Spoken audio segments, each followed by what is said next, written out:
It is now becoming harder and harder for fresh grads to find jobs. According to the latest graduate employment survey, only 87.1% of fresh grads have found work within 6 months after their exams, while 8.5% are still unemployed and are still looking for a job. This has more than doubled since 2022. In fact, the unemployment rate is at one of its highest it has ever been when compared to the past 5 years. Not just that, this situation is even more bleak if you are coming from private education institutions, where only 74.8% were employed, while a whopping 21.4% remains unemployed and are still looking for a job. So what's going on? Let's find out in today's video. Interestingly, not every degree is equally affected by the tough job market. Looking through the report, you will see that dentistry and education consistently had 100% employment rates. Meanwhile, fields such as architecture, music, biomedical sciences, and Chinese medicine saw rising employment rates, while arts, design and media, engineering, as well as humanities and social sciences not only had declining employment rates, but also the lowest employment rates too. Another interesting trend is the increase in graduates taking up part-time or temporary employment, rising from 4% in 2023 to 6% this year. And for private institutions, this number is even higher at 24.2%. This is due to a drop in job vacancies, as some graduates have no choice but to accept short-term roles while continuing to search for full-time employment. Here, you can see that since 2022, the job vacancy rate has fallen from 5.1% to just 3.1% now. Likewise, LinkedIn has reported that the number of job postings per applicant has fallen by 8% over the last year. This means stiffer competition, with more graduates fighting over fewer roles today. Quick pause. Longbridge is currently running a welcome promo, which is giving out a 12% interest booster for 90 days. Longbridge allows you to invest in the Singapore, Hong Kong and US stock market with $0 commission, while having one of the cheapest prices here. With Longbridge, you will enjoy a user-friendly interface, free real-time market data, powerful research tools, and all the latest financial news, all in one platform. New users who sign up to Longbridge now can enjoy a 12% interest booster for 90 days on up to $2,000 deposited into any of the Cash Plus funds. And the more you deposit into the account, the more rewards you can unlock, up to $800 in total. Sign up using my exclusive link to enjoy another $18 exclusive reward. But perhaps what makes this even more daunting is the fact that there's a growing mismatch of qualifications, as 40% of hiring professionals observed an increase in the number of applications that were unsuitable for the role. Though, as someone from Reddit has also pointed out, the job market has always been hard. And sure enough, if you look even further back, job vacancy rates used to be in the 2% range, which is way below the vacancy rate that we have right now. Likewise, job vacancy to unemployed person ratio was also lower back then. This has led to a situation where we now see students chonging multiple internships during their uni years, just to be able to get the jobs which they want.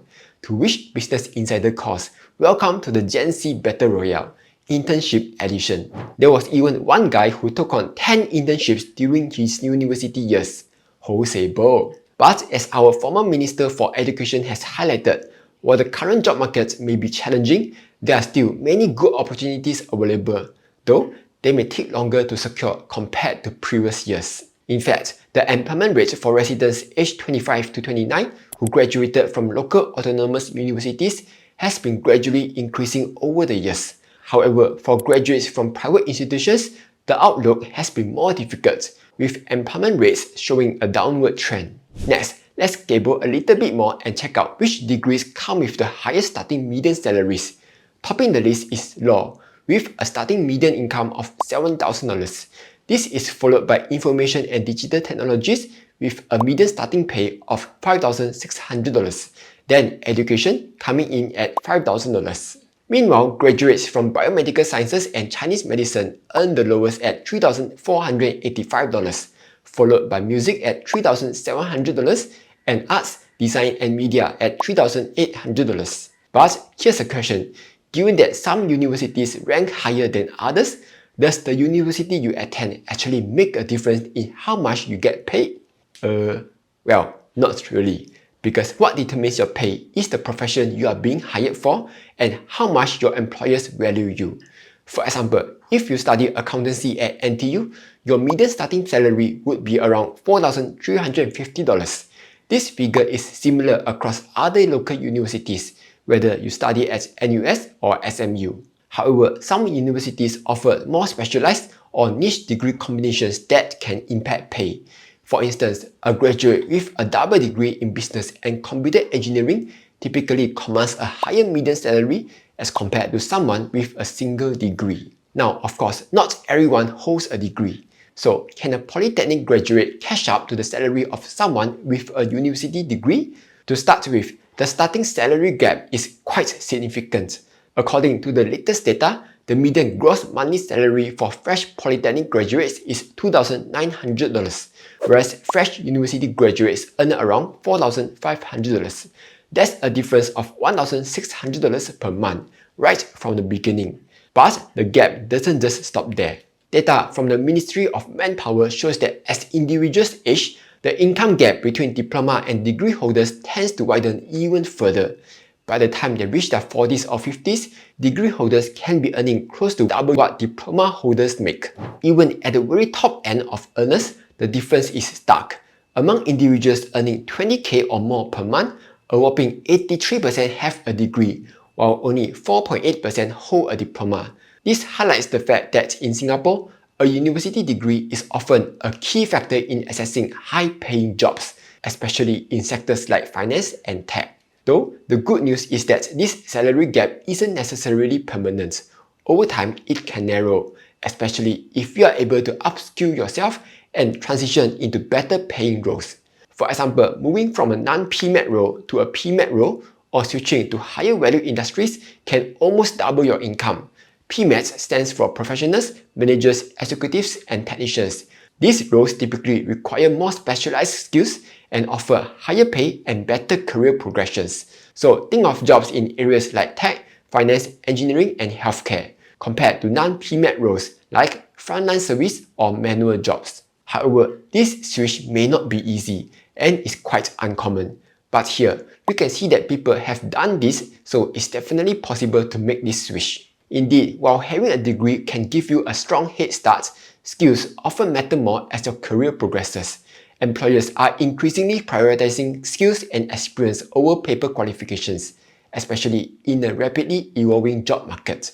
According to the Skills Future Jobs Skills Insights 2024 report, job skill requirements have shifted by 25% since 2015, and this shift is expected to double by 2027.